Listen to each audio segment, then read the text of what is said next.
obviously of dogs needing adoption and also pairing that with soccer. I mean, what is that like to kind of open that door? Yeah, I think the biggest thing is, again, so my wife and I rescued a puppy about 6 months old now, about 3 months ago.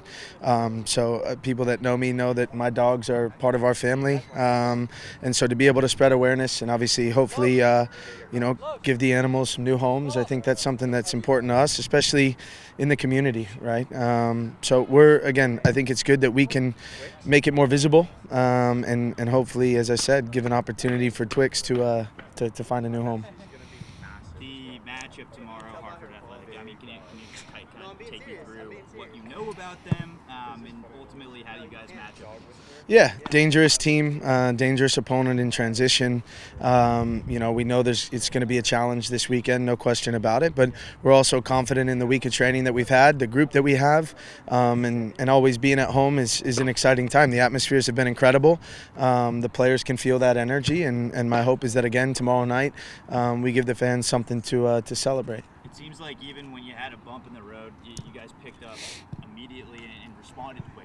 How impressed were you by your response this last match, and how do you take the momentum for the victory into this? Yeah, I think it was, and I said the same to the group, it was a really, really poor 45 minutes in Charleston, but it was a really excellent second half against Charleston. So I was impressed in that game with how we responded in the second half, because I think there's a lot of teams that would have crumbled in that moment. Then when you carry that over in the response in training throughout the week, and obviously on the weekend, that's something that we're really proud of. I think we showed this weekend that we can win games in different ways. It wasn't pretty, but there was fight, there was a mentality that we expect of our group, and when you can win games that way as well as playing good football, I think that's the sign of a good team.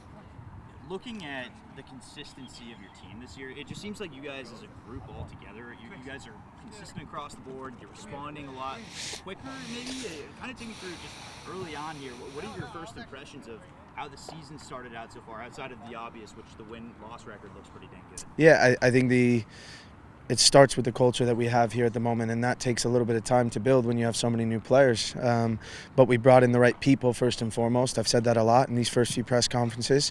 These are guys that are bought in, that want to fight for one another, that want the next person to do well when their number's not called, and that's real. It's not just them doing it because it's what I want them to do. It's how they are as people. So it starts with that, and I firmly believe that we have a group that's hungry, bought into what we're trying to do on a daily basis, and that puts us in a position to start the season well. But there's real tests coming up with regard to our schedule in May. It's going to be a really difficult schedule and travel schedule and games, and that's what we built the team for. Is there's going to be different numbers called, and making sure that they answer that call when it's their turn.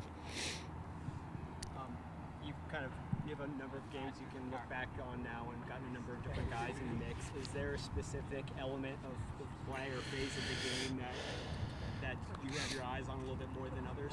To improve, or just in general? Yeah, I still think, and we got exploited there against Charleston in the first half, that our area as an organization from a block to press standpoint still need to be a little bit better. But when we get it wrong, but the intensity and the speed at which we're closing down spaces is right, then even though the organization isn't wrong, more often than not, we're putting ourselves in a position to win the ball. And I think one of the areas we've been most dangerous has been in transition.